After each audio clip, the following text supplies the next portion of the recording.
मैंने कहा कि चलोगे ना, और राहुल गांधी ने कहा था जी एक बंदा ना चले मैं चलूंगा। ये राहुल गांधी का पर्सनल जिद थी कि पद यात्रा होगी, पैदल चलेंगे, कोई ऐसा वैसा शॉर्टकट नहीं लेंगे।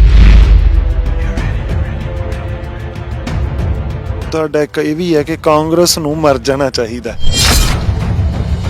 2019 में जिस तरह से लगा कि ये तो वॉकओवर दे दिया मैच होने से पहले ही, तो इसलिए मैंने ये नहीं कहा था कि कांग्रेस कोई बीजेपी से ज्यादा खराब पार्टी है। मैंने कहा था तुम बीजेपी से मुकाबला नहीं कर रहे हो।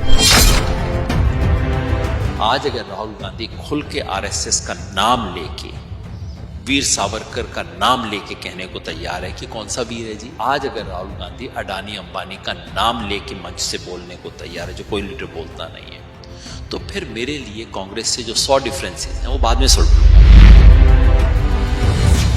मोदी का सबसे बड़ा हथियार पप्पू था, उससे उनके साथ खून माफ हो जाते थे। इस यात्रा ने जो किया वो एक झटके में पप्पू का पोस्टर फाड़ दिया, और उस पोस्टर के नीचे जो सारे पाप बीजेपी ने अपने ढक रखे थे वो अब पाप खुल के सामने आ गए। अब जनता पूछेगी जी वो 15 लाख आने वाले थे अकाउंट में, वो जी 2 करोड़ नौकरियां हर साल में मिलने वाली थी, वो जी किसान की इनकम डबल होने वाली थी। पूछेंगे कि कोविड में कितने लोग मरे जी, जरा सही गिनती बता देना एक बार तो। और ये चीन कितने किलोमीटर पर कब्जा किया पिछले 2 साल के अंदर, जनता पूछेगी। नफरत और झूठ की जो दीवार है उसमें छेद हुआ है, दीवार टूटी नहीं है, वो टांडली बहुत कम करना पड़ा है। होम मिनिस्टर खड़े होकर प्लेटफॉर्म पे बोलता है कि सन 2002 में हमने इनको सीधा कर दिया। इस देश की मेंबर पार्लियामेंट कहती है चाकू तेज कर लो। पब्लिक में मीटिंग होती है, कहते हैं धर्म संसद, पता नहीं दुनिया का कौन से धर्म की संसद होगी, जहां कहते हैं लाखों लोगों को सफाया कर देंगे। बलात्कारियों को, हत्या करने वालों को माला पहना रहे हैं कि भी तूने जिस औरत के साथ बलात्कार किया था वो दूसरे मजहब की थी, वाह वाह शाबाश कमाल करती, बल्ले बल्ले। बीजेपी की आइडियोलॉजी है, ये जर्मनी की आइडियोलॉजी है, हिंदुस्तान की नहीं है। ये इस देश को तोड़ने की आइडियोलॉजी है। आम आदमी पार्टी किस तरफ है मुझे पता ही नहीं है, और वो ज्यादा खतरनाक चीज है। मीडिया तो बदलेगा नहीं, अगले 1.5 साल में तो बदलेगा नहीं, क्योंकि इनके मालिक बदलेंगे। मालिक इसलिए नहीं बदलेंगे कि मालिक की तो इन्होंने गिच्ची पकड़ी हुई है। लोग कहते हैं जी ईवीएम में रिगिंग कर दी। मैं कहा यार ईवीएम रिगिंग की या ना की पता नहीं, यहां रिगिंग कर रखी है, और वो रिगिंग कैसे की है, इससे रिगिंग कर रखी है। इन्होंने हजारों लोगों को नौकरी दे रखी है, 9 से 5 बैठते हैं सिर्फ झूठ फैलाने के लिए, और उन्हें तनख्वाह मिलती है झूठ फैलाने के लिए। इनकी ट्रोल आर्मी के मुकाबले में आपको ट्रुथ आर्मी खड़ी करनी पड़ेगी। ਤੁਸੀਂ ਜੁੜੇ ਹੋ ਅੱਖਰ ਦੇ ਨਾਲ ਤੇ ਮੈਂ ਹਾਂ ਨਵਰੀਤ ਸਿਵੀਆ। ਭਾਰਤ ਜੋੜੋ ਯਾਤਰਾ ਚੱਲ ਰਹੀ ਹੈ ਤੇ ਭਾਰਤ ਜੋੜੋ ਯਾਤਰਾ ਦੇ ਵਿੱਚ ਜਿੱਥੇ ਕਾਂਗਰਸ ਪਾਰਟੀ ਵੱਲੋਂ ਜਾਂ ਕਹੀਏ ਰਾਹੁਲ ਗਾਂਧੀ ਜੋ ਕਿ ਕਾਂਗਰਸ ਪਾਰਟੀ ਤੋਂ ਹੁਣ ਆਪਦੇ ਆਪ ਨੂੰ ਸਿੱਧਾ ਕਹਿੰਦੇ ਆ ਕਿ ਮੈਂ ਰਾਹੁਲ ਗਾਂਧੀ ਨੂੰ ਵੀ ਪਿੱਛੇ ਛੱਡਤਾ। ਇੱਕ ਰਾਹੁਲ ਗਾਂਧੀ ਤੁਰ ਰਹੇ ਆ, ਉਹਨਾਂ ਦੇ ਆਸੇ-ਪਾਸੇ ਲੋਕ ਉਹਨਾਂ ਦੀ ਪਾਰਟੀ ਤੁਰ ਰਹੀ ਹੈ ਤੇ ਨਾਲ ਤੁਰ ਰਹੇ ਨੇ ਯੋਗੇਂਦਰ ਯਾਦਵ। ਯੋਗੇਂਦਰ ਯਾਦਵ ਬਠਿੰਡੇ ਆਉਂਦੇ ਆ, ਥੋੜੇ ਸਾਲ ਹੀ ਪਹਿਲਾਂ ਦੀ ਗੱਲ ਹੈ, ਆ ਕੇ ਇੱਕ ਗੱਲ ਕਹਿੰਦੇ ਆ ਕਿ ਜਿੰਨੀ ਦੇਰ ਤੁਸੀਂ ਦੇਸ਼ ਦੀ ਲੋਕ ਰਾਏ ਨਹੀਂ ਬਦਲਦੇ ਉਨੀ ਦੇਰ ਹੋਰ ਕੋਈ ਵੀ ਚੀਜ਼ ਜਿਹੜੀ ਖੜੀ ਕਰਨੀ ਹੈ, ਚਾਹੇ ਉਹ ਪੋਲੀਟੀਕਲ ਸਿਸਟਮ ਹੈ ਜਾਂ ਬਾਕੀ ਕੋਈ ਵੀ ਸਿਸਟਮ ਹੈ, ਉਹਦੇ ਵਿੱਚ ਆਪਦੀ ਗੱਲ ਕਹਿਣੀ ਬਹੁਤ ਔਖੀ ਆ, ਮਨਾਉਣੀ ਬਹੁਤ ਔਖੀ ਆ। ਬਹੁਤ ਬਹੁਤ ਸ਼ੁਕਰੀਆ ਜੀ ਸਮਾਂ ਦੇਣ ਦੇ ਲਈ। शुक्रिया। मैं पंजाबी समझ सकदा पूरी तरह, बोलन च थोड़ा झाका जा हैगा, तो मैं अपनी गल जी कहांगा, जे बरीक गल कहनी होनी तो मैनू हिंदी च आसानी होएगी, तो जे वो ठीक है तो चंगा कर लांगे। ਤੁਸੀਂ ਜਿੰਨੀ ਵੀ ਪੰਜਾਬੀ ਬੋਲੋਗੇ ਸਾਡੇ ਲਈ ਸ਼ੁਭ ਹੀ ਆ ਉਹ ਸਭ। ਤੁਸੀਂ ਪੰਜਾਬੀ ਚ ਗੱਲ ਕਰੋ, ਮੈਂ हिंदी पंजाबी रलवा मिलवा गल कर लांगा। ਤੁਸੀਂ ਯਾਤਰਾ ਸ਼ੁਰੂ ਹੋਈ ਆ, ਲਗਾਤਾਰ ਚੱਲ ਰਹੇ ਹੋ, ਤੁਸੀਂ ਹਮੇਸ਼ਾ ਗੱਲ ਕਰਦੇ ਹੁੰਦੇ ਇੱਕ ਲੋਕ ਰਾਏ ਦੀ, ਪਬਲਿਕ ਓਪੀਨੀਅਨ, ਜਿੰਨੀ ਦੇਰ ਉਹਨੂੰ ਬਦਲਦੇ ਨਹੀਂ। ਤੁਸੀਂ ਉੱਥੇ ਇਹ ਵੀ ਕਿਹਾ ਸੀ ਉਸ ਭਾਸ਼ਣ ਦੇ ਵਿੱਚ ਕਿ ਇਸ ਸਮੇਂ ਦੇਸ਼ ਦੇ ਵਿੱਚ ਜੇ ਕਿਸੇ ਕੋਲੇ ਇੰਨੀ ਤਾਕਤ ਹੈ ਲੋਕ ਰਾਏ ਨੂੰ ਬਦਲਦੀ ਤਾਂ ਉਹ ਭਾਰਤੀ ਜਨਤਾ ਪਾਰਟੀ ਹੈ। ਅੱਜ ਤੁਸੀਂ ਤੁਰ ਰਹੇ ਹੋ ਇੱਕ ਯਾਤਰਾ ਦੇ ਵਿੱਚ ਜਿਹਦੇ ਬਾਰੇ ਲੋਕ ਕਹਿ ਰਹੇ ਆ ਕਿ ਇਹ ਪਬਲਿਕ ਓਪੀਨੀਅਨ ਨੂੰ ਚੇਂਜ ਕਰ ਰਿਹਾ ਹੈ। ਤੁਸੀਂ ਸਮਝਦੇ ਹੋ? कम से कम ये इस यात्रा का उद्देश्य है। देखो क्या हो रहा है नवरीत, इस देश में हर दिल पे नफरत की चादर और हर दिमाग पे झूठ का जाल ये फैला हुआ है। और कैसे? पब्लिक ओपिनियन, लोक राय, ट्विटर। लोग कहते हैं जी ईवीएम में रिगिंग कर दी। मैं कहा यार ईवीएम रिगिंग की या ना की पता नहीं, यहाँ रिगिंग कर रखी है। और वो रिगिंग कैसे की है? इससे रिगिंग कर रखी है। सारा मतलब ऐसा नफरत का मतलब लोगों के दिमाग पे असर है। और इतना झूठ, सरेआम मतलब झूठ बोलना, एकदम 2 नंबर की बातें करना, और पब्लिक मानने को तैयार बैठी थी। सो हमने कहा कि अब इस देश में कुछ तो होना चाहिए जो इस झूठ और नफरत की दीवार को तोड़े। और जब इस तरह के हालात हों देश में, देश का होम मिनिस्टर की जिम्मेवारी है आपकी और मेरी सुरक्षा करना। होम मिनिस्टर खड़े होकर प्लेटफॉर्म पे बोलता है कि सन 2002 में हमने इनको सीधा कर दिया। अरे उनको जो आप जिनका प्रोटेक्शन करना आपकी जिम्मेवारी है, उनको सीधा कर दिया आपने। इस देश के मेंबर पार्लियामेंट कहती है चक्कू तेज कर लो। पब्लिक में मीटिंग होती है, कहते हैं धर्म संसद, पता नहीं दुनिया का कौन से धर्म की संसद होगी, जहां कहते हैं लाखों लोगों को सफाया कर देंगे। ये सब चीजें इस मुल्क में हो रही हैं। बलात्कारियों को, हत्या करने वालों को माला पहना रहे हैं कि भी तूने जिस औरत के साथ बलात्कार किया था वो दूसरे मजहब की थी, वाह वाह शाबाश कमाल करती, बल्ले बल्ले। जिस देश में ये हो रहा हो वहां बाकी सब चीजों का कोई मतलब नहीं है। और इसलिए हमने कहा जब देश में आग लगाने की, जब कोई मेरे घर में आग लगाने की कोशिश करे नवरीत, उस टाइम मुझे सिर्फ 2 पार्टियां दिखाई देंगी। एक वो जो पेट्रोल की बोतल लेके घूम रही है, और एक वो जो पानी की बाल्टी लेके आई। अब पानी की बाल्टी का रंग लाल है, नीला है, पीला है, कोई फर्क नहीं पड़ता मेरे को। ये सोच के हम भारत जोड़ो यात्रा के साथ आए। कांग्रेस के साथ मेरे 100 डिफरेंसेस रहे हैं, आज भी होंगे, शायद कल भी रहेंगे। कांग्रेस से स्ट्रगल किया है। मेरी तो शुरुआत ही कांग्रेस के खिलाफ मुखालिफत करके हुई 1900। ਸੌਰੀ ਮਾਫੀ ਚਾਹਣਾ ਵਿੱਚ ਹੀ ਰੋਕਣ ਦੇ ਲਈ। ਮੈਨੂੰ ਤੁਹਾਡਾ ਇੱਕ ਇਹ ਵੀ ਹੈ ਕਿ ਕਾਂਗਰਸ ਨੂੰ ਮਰ ਜਾਣਾ ਚਾਹੀਦਾ। ਇਹ ਇੱਥੋਂ तक भाई 2019 में जिस तरह से लगा कि ये तो वॉक ओवर दे दिया मैच होने से पहले ही, तो इसलिए मैंने ये नहीं कहा था कि कांग्रेस को बीजेपी से ज्यादा खराब पार्टी है। मैंने कहा था तुम बीजेपी से मुकाबला नहीं कर रहे हो। जिस इलेक्शन में देश के फ्यूचर को तय होना है, उस इलेक्शन में वॉक ओवर दे रहे हो बीजेपी को। मर जाओ इससे तो अच्छा, ये बोला था मैंने। तो आज अगर कांग्रेस आ रही है, आज अगर राहुल गांधी इस देश में मोहब्बत का पैगाम, मोहब्बत रखना छोटी बात होती है, मोहब्बत के बाद इस नफरत के माहौल में मंच पे खड़े होकर मोहब्बत की बात करना, ये हिम्मत की बात है। आज अगर राहुल गांधी इस देश में यात्रा लेके चल रहा है, उस सवाल पे जो होना चाहिए, आज अगर राहुल गांधी खुल के आरएसएस का नाम लेके, वीर सावरकर का नाम लेके कहने को तैयार है कि कौन सा वीर है जी, आज अगर राहुल गांधी खुल के इस देश में फेडरलिज्म का सवाल उठाता है, और आज अगर राहुल गांधी अडानी अंबानी का नाम लेके मंच से बोलने को तैयार है, जो कोई लीडर बोलता नहीं है, तो फिर मेरे लिए कांग्रेस से जो 100 डिफरेंसेस हैं वो बाद में सुलट लूंगा मैं। आज तो आग लगी है। आज जो बाल्टी पानी लेके आ रहा है वो मेरा दोस्त है, मेरा भाई है, उसके साथ मिलके काम करेंगे।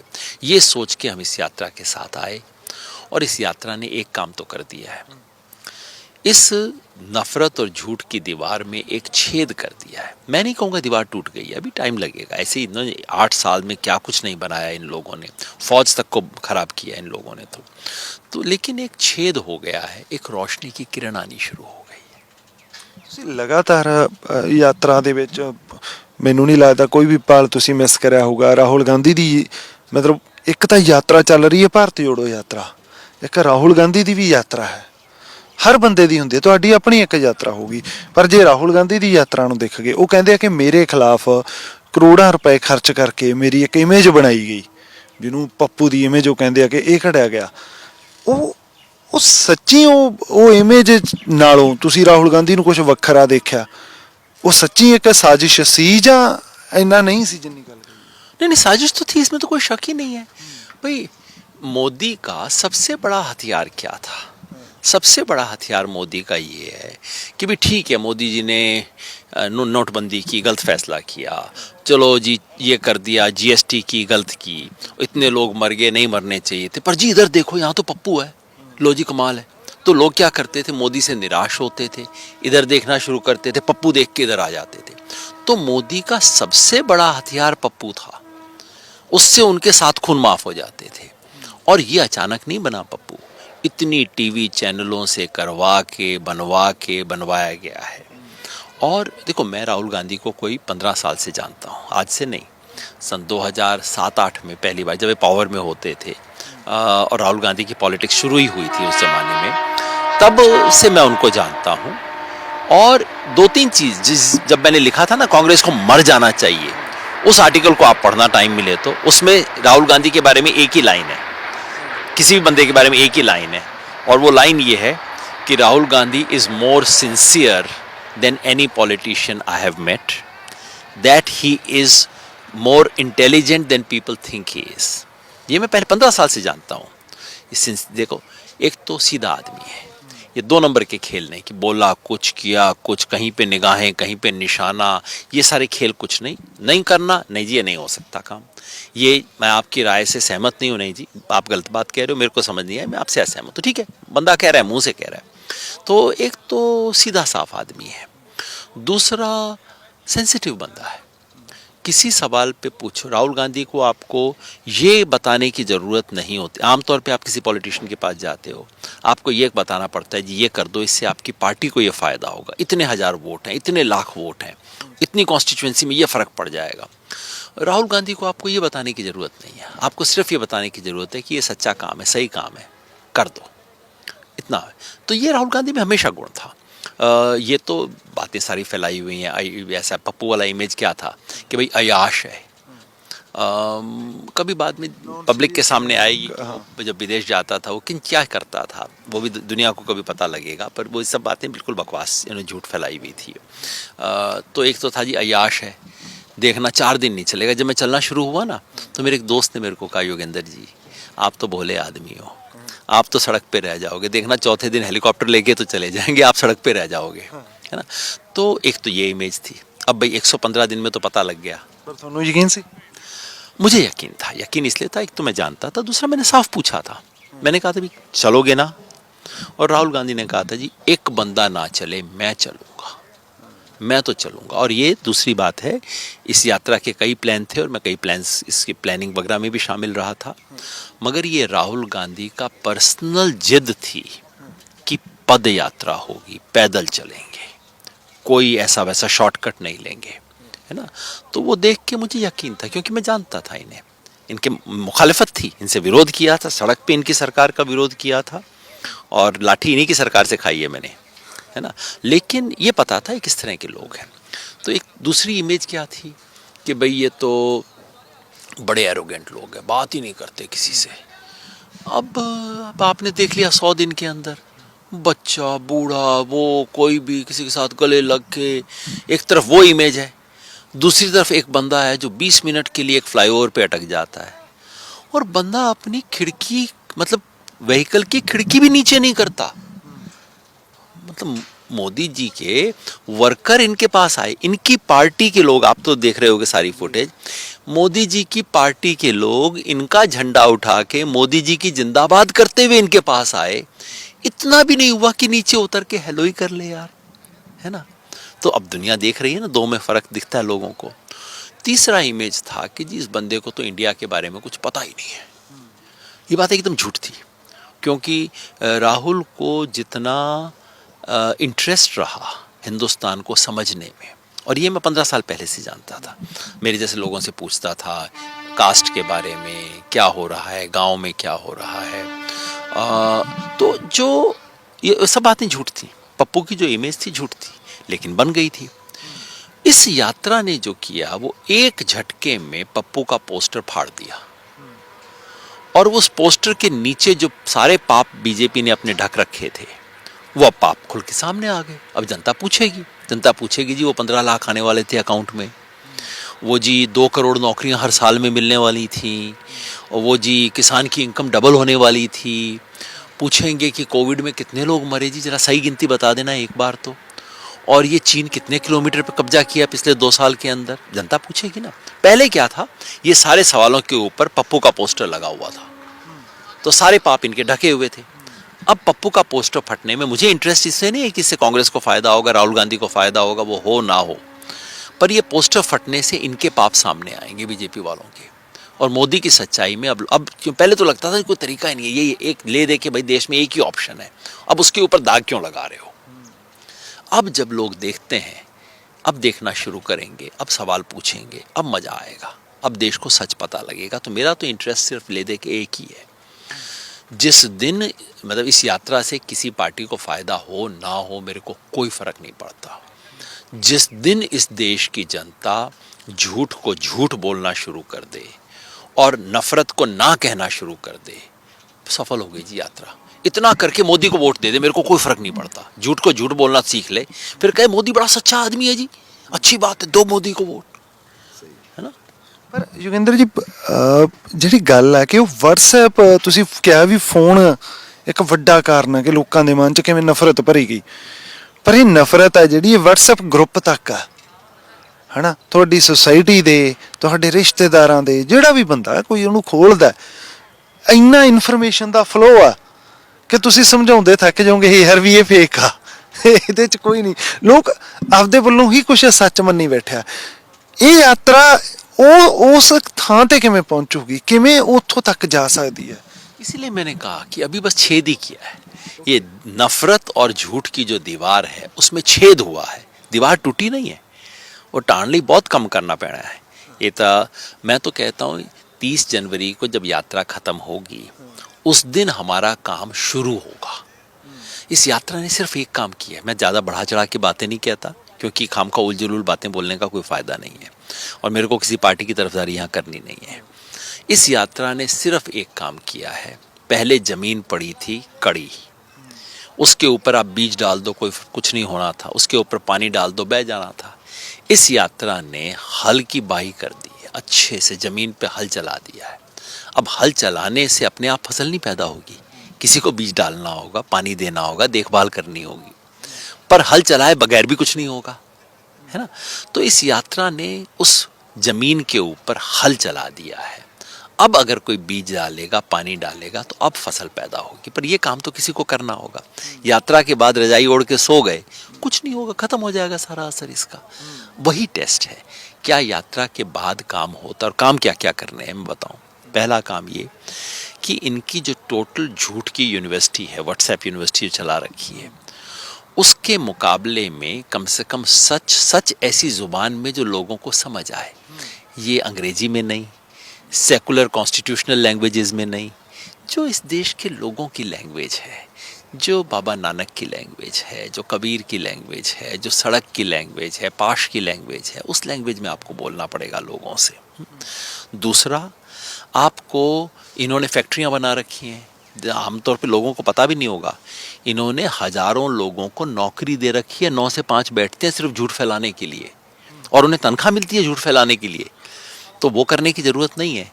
लेकिन इसके मुकाबले में इनके जो लाखों लोग तनख्वाह लेके काम कर रहे हैं झूठ फैलाने का, उसके मुकाबले में लाखों लोगों को सच के लिए आपको खड़ा तो करना पड़ेगा। तो इनकी ट्रोल आर्मी के मुकाबले में आपको ट्रुथ आर्मी खड़ी करनी पड़ेगी। ये दूसरा काम है। तीसरा काम है कि इस ट्रुथ आर्मी का वॉलंटियर सीख के नई सोच लेके गांव में जाए, लोगों के बीच में बैठे, उसके लिए आपको वॉलंटियर को ट्रेन करना पड़ेगा। मैंने देखा है बीजेपी का, इनका मुजफ्फरपुर का बंदा भी वही बात बोलता है, गोरखपुर में बैठा भी बिल्कुल वही शब्द बोलता है, मतलब ट्रेनिंग मिली है इनको। दूसरों को, सच वालों को भी ट्रेनिंग देनी पड़ेगी, है ना। तो वो ट्रेनिंग का काम है। और जो इस देश के आंदोलन है उसको मजबूत करने का काम है। तो ये सारे काम 30 जनवरी को शुरू होंगे। इस यात्रा ने बस जो दीवार जैसी दिखती थी उस दीवार में एक दरवाज़ा बना दिया है। अब दरवाजे को नॉक तो करना पड़ेगा, खोलना पड़ेगा, ये तो बाकी है। ਗੁਜਰਾਤ ਇਲੈਕਸ਼ਨ ਨੂੰ ਕਵਰ ਕਰਨ ਗਏ, ਸਾਨੂੰ ਉੱਥੇ ਲੋਕ ਮਿਲੇ ਹਨਾ, ਜ਼ਿਆਦਾਤਰ ਬਹੁਤ ਅੱਛੇ ਸੀ, ਪਰ ਕੁਝ ਲੋਕ ਇਹੋ ਜਿਹੇ ਵੀ ਸੀ ਵੀ ਉਹ ਕਹਿੰਦੇ ਵੀ ਪੈਟਰੋਲ ਪੂਰੇ ਭਾਰਤ ਨਾਲੋਂ ਸਸਤਾ ਗੁਜਰਾਤ ਦੇ ਵਿੱਚ ਆ, ਡੀਜ਼ਲ ਸਭ ਤੋਂ ਸਸਤਾ ਜੀ ਸਾਡੇ ਤਾਂ। ਮੈਂ ਉਹਨਾਂ ਨੂੰ ਦੱਸਿਆ ਵੀ ਨਹੀਂ, ਸਾਡੇ ਤੁਹਾਡੇ ਨੂੰ ਸਸਤਾ। ਉਹ ਕਹਿੰਦੇ ਨਹੀਂ ਤੁਸੀਂ ਝੂਠ ਬੋਲਦੇ ਹੋ, ਸਾਡੇ ਤਾਂ ਹਨਾ ਸਭ ਤੋਂ ਸਸਤਾ ਤਾਂ ਸਾਡੇ ਹੀ ਹੈ। ਉਹ ਚੀਜ਼ਾਂ ਭਰਨ ਲਈ ਇੱਕ ਰੋਲ ਹੈ ਮੀਡੀਆ ਦਾ। ਸਾਡੇ ਵਰਗੇ ਚੈਨਲ ਆ, ਉਹਨਾਂ ਦੀ ਰੀਚ ਬਹੁਤ ਲਿਮਟਿਡ ਆ ਹਨਾ। ਜਿਹੜਾ ਲੋਕ ਰੋਜ਼ 8 ਵਜੇ ਕੇਬਲ ਦੇ ਪੈਸੇ ਦੇ ਕੇ ਦਿਮਾਗ 'ਚ ਜ਼ਹਿਰ ਭਰਦੇ ਆ, ਆਪਦੇ ਝੂਠ ਬੋਲਦੇ ਆ, ਉਸ ਨਾਲ ਕਿਵੇਂ ਆਉਣ ਵਾਲੇ ਭਵਿੱਖ 'ਚ ਤੁਸੀਂ ਦੇਖਦੇ ਹੋ ਜੀ? देखो, मीडिया तो बदलेगा नहीं, अगले 1.5 साल में तो बदलेगा नहीं, क्योंकि इनके मालिक बदलेंगे नहीं। मालिक इसलिए नहीं बदलेंगे कि मालिक की तो इन्होंने गिच्ची पकड़ी हुई है, तो मालिक की गिच्ची इनके हाथ में, मालिक कैसे बदल जाएगा? वो तो नहीं बदलेगा। लेकिन आप सोचो किसान आंदोलन में क्या हुआ। किसान आंदोलन में यही सब किया इन्होंने, हमारे को पता नहीं क्या क्या गालियां दी। हर तीसरे दिन कहते किसान आंदोलन में 2 फाड़, हर तीसरे दिन कहते बड़ा किसान नेता है जिसने रिजेक्ट कर दिया। फिर ये किसान आंदोलन वाले खालिस्तानी, आतंकवादी, पाकिस्तान, पता नहीं क्या क्या नहीं बोल दिया इन्होंने। फाइनली क्या हुआ, सब कुछ उनके टीवी चैनल तो कोई हमारे पास आई नहीं, हमारे हाथ में कोई नहीं आई। जनता ने फैसला कर लिया कि जो सारे दे रहे हैं ना झूठ है। भाई केतली इनके हाथ में है, पर छलनी तो मेरे पास है ना, मैंने छलनी लगा दी कि सब झूठ बोल रहे हैं। और जितना इन्होंने कीचड़ डाला, सारा कीचड़ इनके ऊपर जाके गिरा।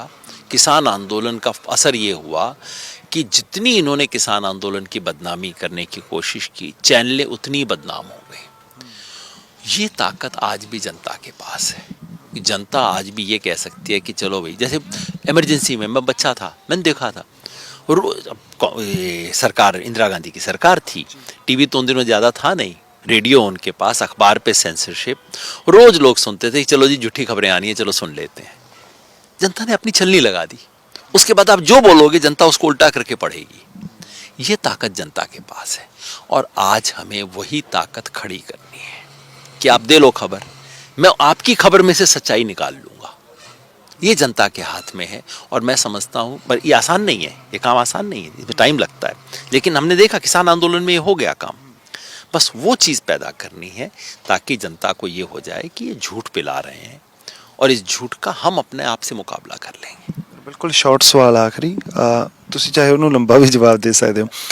ਇੱਕ ਜਿੱਦਾਂ ਵੀ ਹੈ ਬੀਜੇਪੀ ਦੀ ਇੱਕ ਵਿਚਾਰਧਾਰਾ ਇਸ ਦੇਸ਼ ਦੇ ਵਿੱਚ, ਤੇ ਕਾਂਗਰਸ ਵੱਲੋਂ ਤੁਸੀਂ ਇੱਕ ਵਿਚਾਰਧਾਰਾ ਜਿਹਦੇ ਨਾਲ ਹੁਣ ਤੁਸੀਂ ਉਹਦਾ ਸਮਰਥਨ ਕਰ ਹੀ ਰਹੇ ਹੋ, ਭਾਰਤੀ ਜੋੜੋ ਦੇ ਰੂਪ ਦੇ ਵਿੱਚ ਹੈ। ਪਰ ਇੱਕ ਹੋਰ ਪਾਰਟੀ ਹੈ ਜਿਹਦੇ ਨਾਲ ਤੁਹਾਡਾ ਵੀ ਕਿਸੇ ਸਮੇਂ ਨਾਤਾ ਰਿਹਾ, ਉਹ ਕਿਸੇ ਵੀ ਵਿਚਾਰਧਾਰਾ ਨੂੰ ਨਾ ਰੱਦ ਕਰਦੇ ਆ ਨਾ ਅਪਣਾਉਂਦੇ ਆ। ਉਹ ਕਹਿੰਦੇ ਆ ਵੀ ਠੀਕ ਆ, ਤੁਸੀਂ ਜਿਹਨੂੰ ਮੰਨਣਾ ਬਸ ਇਹ ਵਿਚਾਰਧਾਰਾ ਦੇ ਨਾਲ ਪਲੱਸ ਕੁਝ ਫ੍ਰੀ ਦੀਆਂ ਚੀਜ਼ਾਂ ਲਓ। ਤੇ ਕਦੇ ਇਸ ਯਾਤਰਾ ਤੋਂ ਪਹਿਲਾਂ ਇਹ ਵੀ ਸਮਾਂ ਆ ਗਿਆ ਸੀ ਜਦੋਂ ਵਿਕਲਪ ਦੇ ਰੂਪ 'ਚ ਉਸ ਪਾਰਟੀ ਨੂੰ ਹੀ ਦੇਖਿਆ ਜਾਣ ਲੱਗ ਗਿਆ ਸੀ ਕਾਂਗਰਸ ਦੀ ਥਾਂ ਤੇ।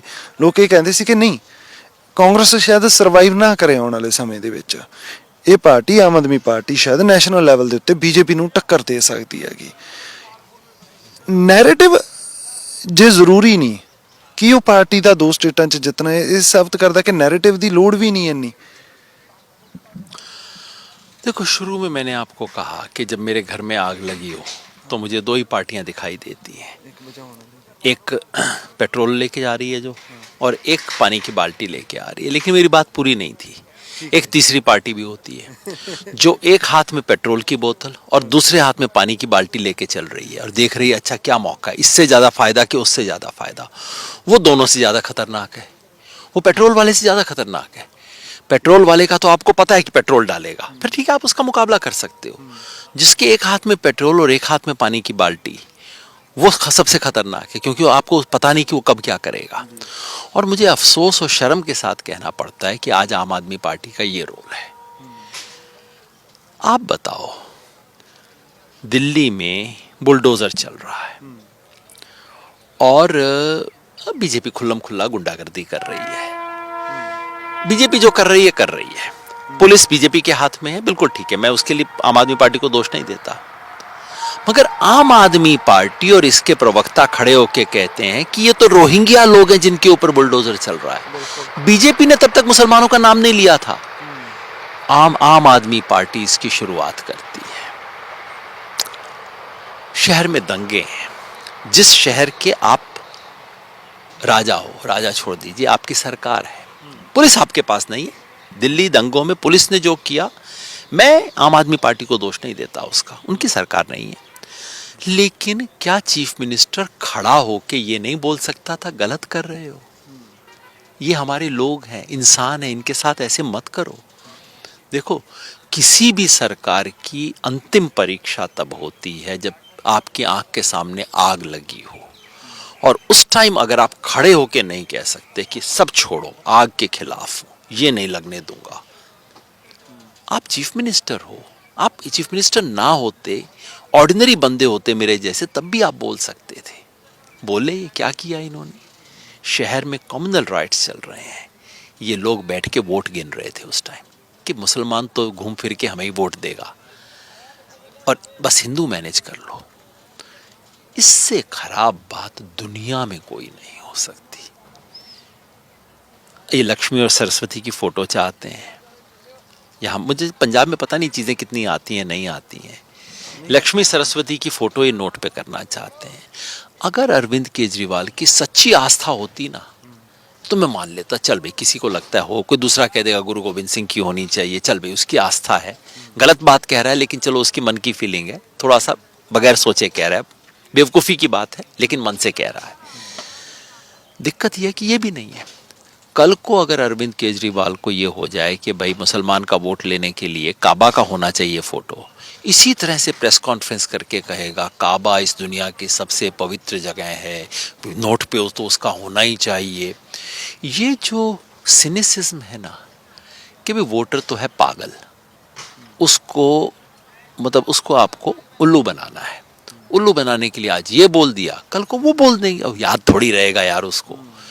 ये जो है, ये मुझे सबसे खतरनाक चीज़ लगती है और मुझे इसकी शर्म आती है। मुझे अन्ना आंदोलन में हिस्सा लेने की कोई शर्म नहीं है।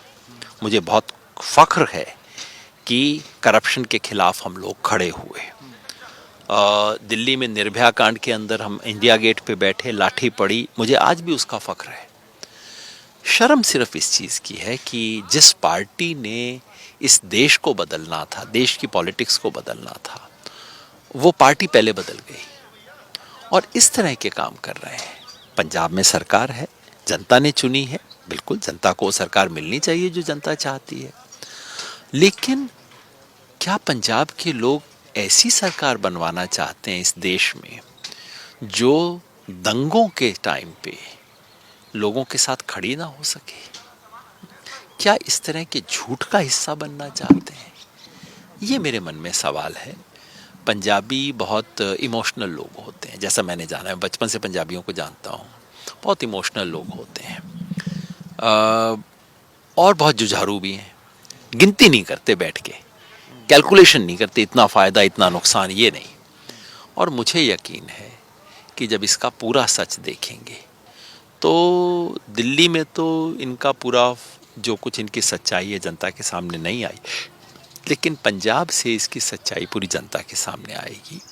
आपने शुरू में आइडियोलॉजी की बात की थी कि बीजेपी की आइडियोलॉजी है, कांग्रेस की आइडियोलॉजी है। देखिए, कांग्रेस की आइडियोलॉजी का मतलब जो आइडियोलॉजी थी, जो वो इस देश की आइडियोलॉजी थी जो इस देश की कॉन्स्टिट्यूशन की आइडियोलॉजी है। वो आइडियोलॉजी ही एक आइडियोलॉजी है जिससे देश चल सकता है। चाहे वो कांग्रेस माने, चाहे उसको लेफ्ट पार्टी मान ले, चाहे कोई और पार्टी मान ले, किसी पार्टी की मोनोपोली नहीं है उस आइडियोलॉजी के ऊपर। वो आइडियोलॉजी इस देश के कॉन्स्टिट्यूशन में लिखी गई है। डेमोक्रेसी, डाइवर्सिटी, सेकुलरिज्म, फेडरलिज्म, ये इस देश के कॉन्स्टिट्यूशन में लिखा है। जो इसको नहीं मानता या इसको मानने में यूं करता है, वो इस देश की आइडियोलॉजी में विश्वास नहीं करता। और जो इसके खिलाफ है, बीजेपी है, खुल के है, वो देशद्रोही है। ये सेडिशन शब्द का इस्तेमाल आजकल बड़ा लूजली होने लगा है। ये अपने कहीं पे खड़े होकर पाकिस्तान के नारे लगा देना, खालिस्तान के नारे लगा देना, इससे कोई फ़र्क नहीं पड़ता। बहुत बड़ा मुल्क है, ऐसे 50 को हम डील कर लेंगे, 2-4 बेवकूफ़ी की स्पीच वालों को सब हम डील कर लेंगे। लेकिन इस देश की कॉन्स्टिट्यूशनल पोजीशन पे बैठ के फिर ये कहना कि इनको 2002 में हमने सेट कर दिया था। कॉन्स्टिट्यूशनल पोजीशन पे बैठ के इस देश की दो सबसे बड़ी कम्युनिटीज़ को एक दूसरे के खिलाफ लड़ाना, भड़काना, नफरत फैलाना, हिंसा फैलाना, ये देशद्रोह है।